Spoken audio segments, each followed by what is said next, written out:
to the Minnesota Wild 5-2 in Minnesota. And it's a simple matter of Alex Georgiev was in net. And so that's likely going to lead to a loss. Whereas when Igor Shesterkin plays, that's likely going to lead to a win. And it's not just that and that alone.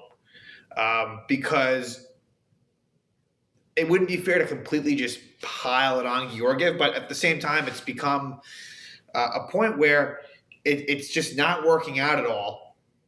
You will not see Alexander Georgiev in a Ranger jersey beyond the season. There's just no chance in hell that's going to happen. He's not really like the backup that the Rangers need right now. Igor Shesterkin has taken his game to a level where he is the legit starter, obviously. I mean, that goes without saying. And the Rangers at this point need just more of a seasoned veteran goaltender. One who probably isn't going to be all that good. It's not as if there's not that many great starting goaltenders out there. So, backups are not, you can't expect them to exactly, come in there and put up great numbers. But I just think with Georgiev, he is someone who does need to play regularly. He just does. And if he does that, he can be not terrible. But he's not someone that you can just throw in there and expect him to be effective. It's just not happening. And maybe that's an excuse. But when I see that Georgiev's going to be in net, I'm thinking, all right, this is not going to end up well. And it didn't. So I think with Georgiev also, it's easy to forget he, in his previous Ranger years, was better than this. This is, without question, his worst season as a New York Ranger. Easily. It's not even close. He had that one, like I said, when Igor got hurt, Georgiev did put up a nice stretch there. But when he's just been the straight backup, it's been really bad routinely. And in this game, the first goal was just brutal. It changed the whole feel of the game. At the time, Rangers were playing all right.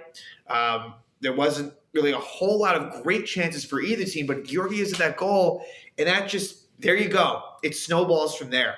So it's definitely an issue. Any trade value that he did have is gone. Totally gone. There's no team that would realistically want Georgiev, honestly. There really isn't. I would be honestly shocked if he was traded because there's no value to be had there. Was there a time at one point when there was? Yeah, and even then it probably wasn't much, but it's definitely gone now.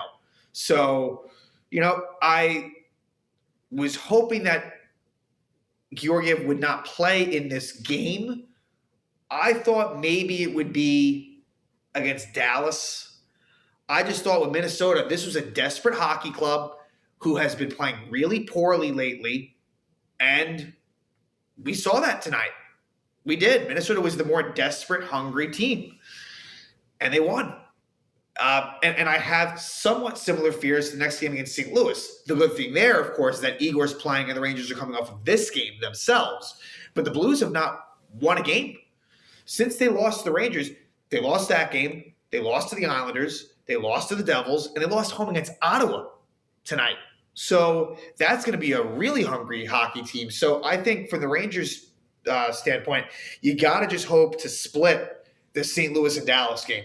Take that and run. And just split this 4-game road trip. And I think you can really live with that. So I don't feel great about the St. Louis game, but maybe you could find a way to win that Dallas game. Although for that one, that's going to be a pretty well-rested Star team. They don't play until – so they played tonight, lost to the Predators. They don't play again until that Ranger game. So not really an ideal situation. And these are desperate clubs.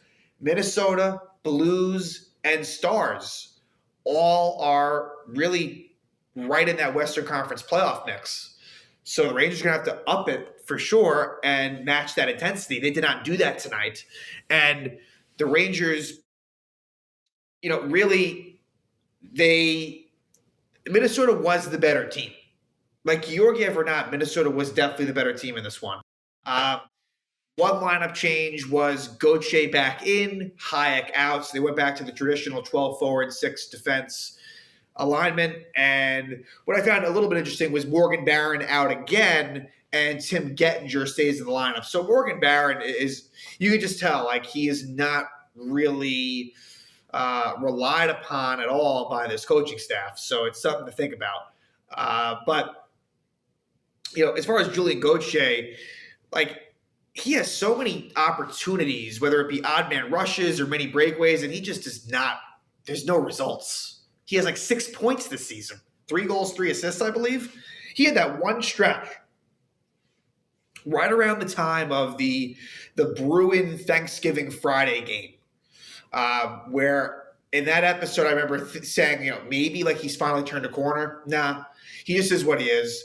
Like, I think that Julian Gauthier, that ship has sailed. It's actually quite amazing that he's still like on this roster and playing regularly. I would not expect that to continue maybe as soon as beyond the trade deadline. He really kind of took over Sammy Blaze's spot. Gauthier was a fairly regular, well, it felt that way. He was a healthy scratch, and then Sammy Blais got hurt, and then that's where the spot opened up for him on a full-time level. So, like I said, first 10 minutes, not many whistles. Rangers were playing pretty well. I will say Artemi Panarin's game early on did not like it at all. A lot of turnovers, sloppy play. Where is the Panarin? And I know that the statistics are there. Don't get me wrong. They're very much there. But the Panarin from the first season is just not there. He's not he puts the Rangers in tough spots, 5-on-5. He just does. He's not someone he's not being careful with the puck. He's not being strong on the puck. He's not forechecking.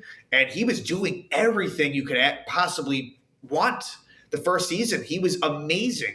And Strome is almost like a mini version of that, where we know he's not as good as Panarin, and he's also in that same sort of realm where everything is just, they're trying for the fanciest plays, home run type plays, and it's just not working. Now, they were successful on 1 goal tonight, that sort of tandem, but didn't like that.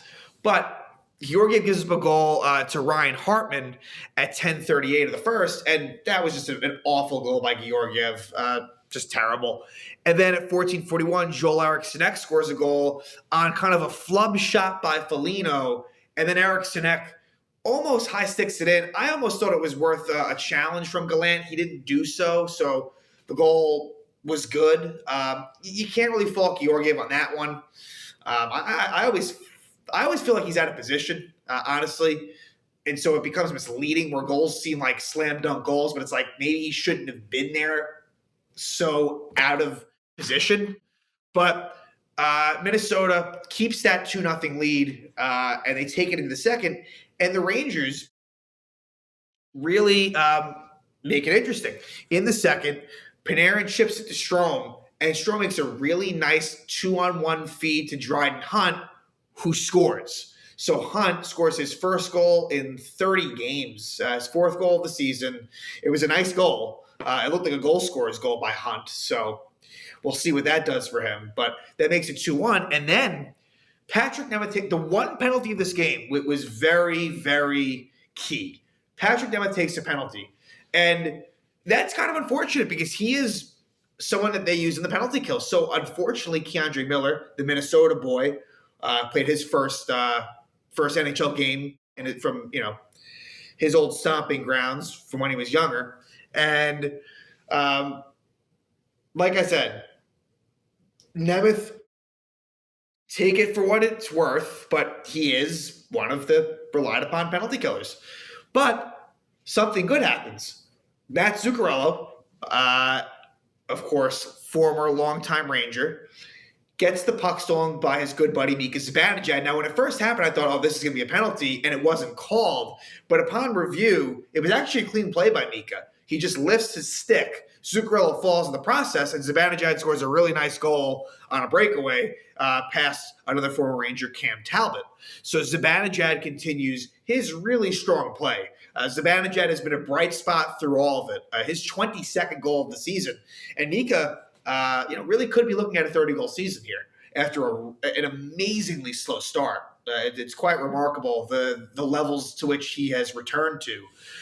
But this is where the game is lost for me.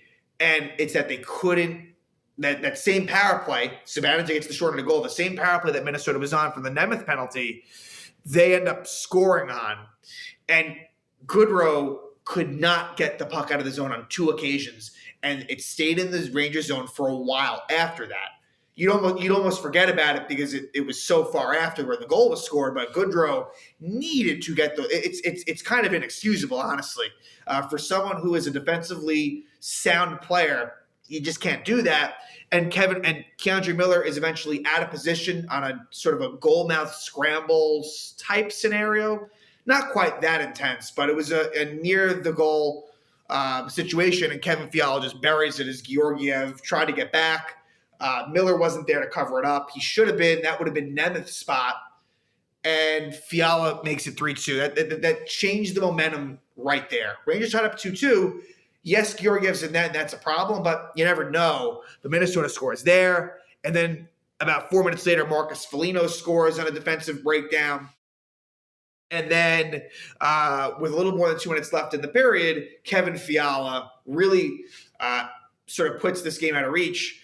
And Georgiev just positionally just looked off on this goal. I thought he was too deep in his net, way too far back in the crease. And Fiala just kind of flips it over him and in.